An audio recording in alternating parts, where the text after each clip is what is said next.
Come on now, you can't even do this. Look.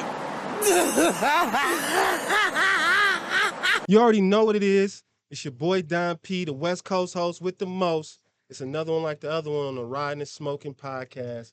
But man, it's not like the other one, man.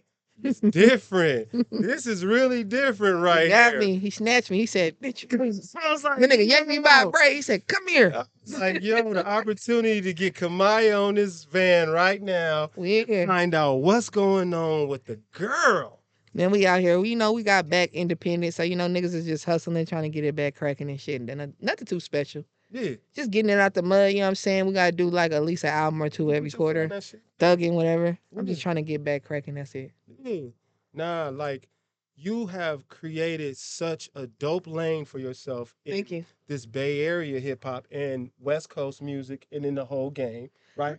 Credit enough. I was the first West Coast female artist on the freshman list. Come on. The first female rapper from Oakland to do what I've done. I'm like 5 million records sold in, and come on. Don't give me my credit. Act like I don't exist type shit. But I be so humble and I don't care about the industry so much that people act like I don't, exist. So I don't care to be acknowledged. It's like if y'all gonna play like that, all right, boo. It's gonna get to a point where y'all can't do that. So it is what it is. But I feel like I've done so much. Yeah. And it's not for me. It's for the other little black girl in the ghetto who didn't have a voice like I did. Because I remember when I was coming up, it was nobody for me to look up to besides Conscious daughters. Yeah. Especially when it was my mentor. And it's like, she done died, so.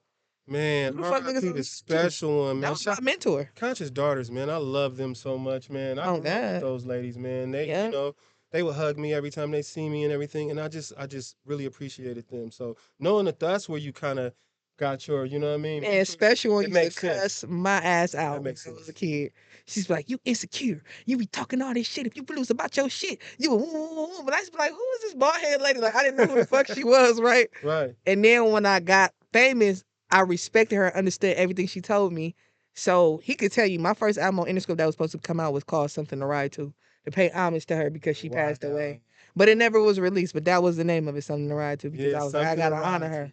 Wow, man, that's crazy. That's deep because, like I said, in female rappers in the Bay Area, you ended up breaking through a whole nother bubble than it's so people. Fucking hard. I'm trying to tell you. But how did you break through that bubble? Because I didn't fuck with none of them boof-ass contracts. No shade to nobody, but I didn't sign nothing. I didn't take no weird-ass management contracts.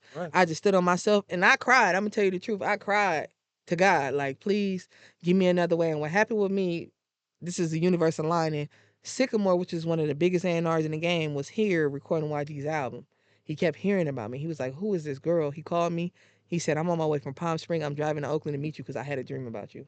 And that's how I cut through everything with Sycamore. Wow. Sycamore did YG, Travis Scott, all these big people you can name. He worked with them. I got a song with Travis, all that shit because Syc. Like, Syc was like, no. And then Travis was like, this bitch is dope. It was a lot of shit going on at that time, but Syc was the one who cut it. Just, the universe opening in the line and you just cut through some shit and you skip the line. You ain't got a whole ticket like you at Great America and they give you the fast pass. Yeah. That's what it was. It was just the perfect timing and everybody was like, no, you different. Sycamore was like, I ain't never signed nobody off the streets, but you, I'm going to make sure you get a deal. And the rest is history. Shit, that's crazy. Well, let's clap for that real quick because, man, that was amazing just to have something ill and organic happen like that. Yeah, no, they was up there like, who is this girl with this song? Now, how does it feel? They was like, who is this girl? Everybody kept talking about like, who is she? From Pilo to Sue, everybody. They're like, man, it's this new girl. It's this new girl. And then Sycamore heard it. He was like, man, who is she? Because he was trying to sign HBK at the time. So he kept coming up here. And then YG was recording that Fault Line. And that's how the YG connection happened because it was like, all right, she dope. He was starting 400 and they was like, well, you should probably snatch her. And I always wanted to be on Death Row because I had multiple offers. I could have went different ways, but I was like, shit, I'm going to go with this nigga because I always wanted to be on Death Row type shit. Death Row, huh? Yeah, I was like, that's what the whole Good Night Together was. I was like, what would an album sound like if a girl was on Death Row? Because Lady of Rage and them didn't get to put out no album. So I did a Good Night Together and it sounded like Dr. Dre. And that's my dream collab album. I'm like, Dr. Dre need to fuck with me. No, I don't know why. Dre, where you at, man? You better tap in with Kamaiyah. You can't fuck me. I think that's what it is, man. No shade. Come on, man. That's going to be one of the dopest. Make the best album ever. Nigga, my whole album sound like you should have produced it. Where were you at, man? No, seriously. So as far as like, you know what I mean, you working with YG, working with all these major artists, like what's next for Kamaiyah? We just doing the independent thing. I'm just trying to carve out my own lane, do my own thing, because I feel like the last time you seen a female do it this way was Queen Latifah with Flavor Union, and she done moved on to different endeavors. You know, she's doing the movie, she's doing the makeup, all type of things, and I just feel like, you feel me? I call myself queen. I just want to lead that way. Yeah. I feel like create a path that somebody on this side has never done in this region. And I feel like we don't have no Lil' Kim. We don't have no, Nah, we don't. nothing that built infrastructure that's something that you can follow. It's no blueprint on the West Coast. It's just like a girl get a single and she go away. I don't want to be that. I want to be the girl who did this and then she kept going. Because, you look at 50 Cent, MC Hammer, everybody. So many people told them no, and then they went bigger than niggas ever thought they would be. Let me be that for women, because nobody's done it for us. Right. On this side, at least. Don't hate on nobody and don't wait on nobody. Oh God, I don't be hating on nobody. Do your thing. Oh God. That's how that. All the female rappers know that. I don't be hating on nobody. They all my little player partners. You feel me? They be love with the female rappers, because I know with the male rappers, it'd be a little bit of dog fight. It'd be a little bit of husky business. Nah, I feel like they be more in cahoots than the girls. I feel like the girls be like playing like, oh, I fuck with her, but they don't. Me, I don't never feel intimidated by no woman, because I'm like a Missy. I'm like a Chupacabra. So it's like, what do I have to feel insecure about? Right. We in two different lanes. There's nothing that makes me feel insignificant. And even if you was something I feel like I was competing with, I feel like I'm so dope that I'm not gonna pay it no mind to where I'm about to hate on you or say weird shit to other people to cock block you. And I got a very, very supportive system. So my friends, family, whatever, they not finna sit around and let me pillow talk nobody. They gonna tell me you a weird ass bitch. Why you talking about her? Like, and that's what I feel like a lot of people aren't grinding in. If I'm talking shit, he gonna be like, shut up. Right. What are you talking about? Anybody around me like, why are you gonna keep talking about her? Why are you going on and on? Yeah. A lot of people don't have that. I do. They're gonna be like, bitch, you're being a weirdo. If you start doing too much, you're like, oh no. Why are you obsessed with her every day? Why is she even on your brain in the morning? Like, Yeah, go do your thing. Exactly. I don't have nobody around me that let me do that.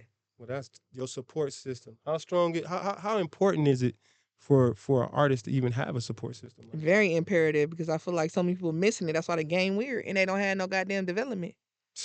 When you ain't got no development and you ain't got no perfected infrastructure of support, that shit is bound to drown and fucking crumble, because who the fuck is gonna keep you from doing this, that, and the third, And who gonna be there when it ain't nothing going on? Hello? Because that's a big moment. Those is the biggest moments that I think a lot of people don't understand, when there's nothing really, you know what I mean? Yeah. Those people being there to support you, you know? Because, life be twisting, because life still be lifing. As an artist, you get to do your thing, but life don't never stop lifing. Nah, ever. What's anything going on in Kamaiyah's personal life? Any love life? I actually just lost 2 cousins back to back, so damn. I don't let it affect my career. I just kind of keep like maneuvering, but I lost an uncle and an auntie in February. I went on a tour in March. I came home April. 2 cousins died 6 days apart. Damn. Really, last week, my homie got killed, and then at his candlelight, my childhood friend got killed. So it's like I'm dealing with all type of shit every day, but I just feel like, we getting older. We at that age where shit, you gotta realize we all got an expiration date. So it's like, shit, Yeah. you gotta move and adjust to the game, because the game ain't gonna stop playing. And put some love out there, right? So much love, because, man, I'm trying to tell you, this shit out here is wicked. Yeah, for real it is. That's why, like I said, on wicked. here, I don't talk about none of that negative shit. I don't want to hear about who shot John. I don't want to know. I don't even want to know. Yeah. You know what I'm saying? I want to know how your album doing, what you got coming next. That's the type of stuff I want to hear. And the big thing I think we need to start pushing, just as the OGs, as we get older and wise, is just tell niggas to stay away from them drugs, man. Yeah, that shit. That fentanyl, whatever the fuck that shit is, it's killing everybody. You know what I'm saying? That shit it's getting stepped on. It's not that serious. It's not worth it. You know what I'm saying? Because people care about you and love you. And once you gone, you can't come back. It's lights out. And we got to deal with the repercussions of you not being here. And I feel like a lot of people is losing niggas behind that shit. So I'm just always pushed, like, just stop being selfish. And if you got something going on, tell somebody so we could try to get you out of it. You know what I'm saying? Because it's easy to get a nigga out of it. Once you gone, what can we do? You know what I'm saying? It's just that serious. Man, well, yo. I just RIP to your family. You know what I'm saying? I appreciate that. Yeah, for sure, because we all losing people, and it's definitely tough to get through. I'm happy that you had a moment to stop and chop it up with me, because, man, I really, really like your music. I appreciate that. I'll try. It's more than that. The picture on the outside with the Hennessy, you know what I'm talking about? Like, that's one of my favorite albums, because my brother is the only one doing like this. He died. For real? So if you look at the cover, James going like that? He the only one doing that, and he the one who died from cancer. So that's why it's a moment for me. He died, and every time I look at that, I be like, damn, it's like he cheering me on still, like, keep going. You feel me? So it's just like a thing for me. And that was his last words to me. He was like, I don't give a fuck. Don't stop. Don't be in here crying. So I went to the hospital for him, because I had the promo run for How Does It Feel.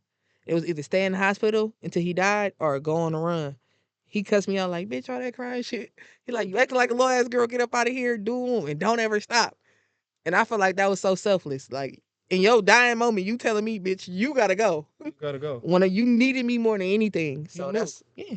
He knew what you had to do. Yep. He said, if you would have stayed here, you would have never did it. Because he know me. Like, bye. Because you love hard and you're going to stick with your people. Oh, and God. right He was there like, bye. right. That nigga said, bye. He had to kick you out, basically. Yeah, at the hospital.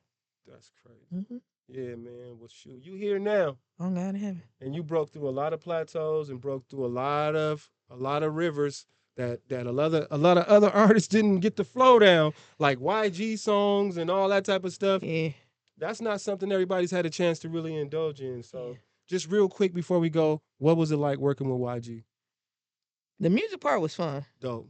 That shit was fun. We did a lot of great shit. We made history. Dope. We got one of the biggest songs on the West Coast ever that ain't never going nowhere, so I can never regret those moments. Period. And in the club you go to on the West Side, you don't hear Fuck It Up, so. Fuck It Up. We made history. That's all we're going to really say about that. You feel me? Because we keeping it positive. Oh, no. Thank you, man. Hey, I'm right here on the Riding and Smoking podcast, and my mind is really blown because I just did an interview with Kamaiyah, man. I can't even believe it. I'm just a little ghetto bitch from Oakland. I'm so happy that you came out here, man. Thank you, man. Hey, yo, we out of here, man. Come on now, you can't even do this. Look.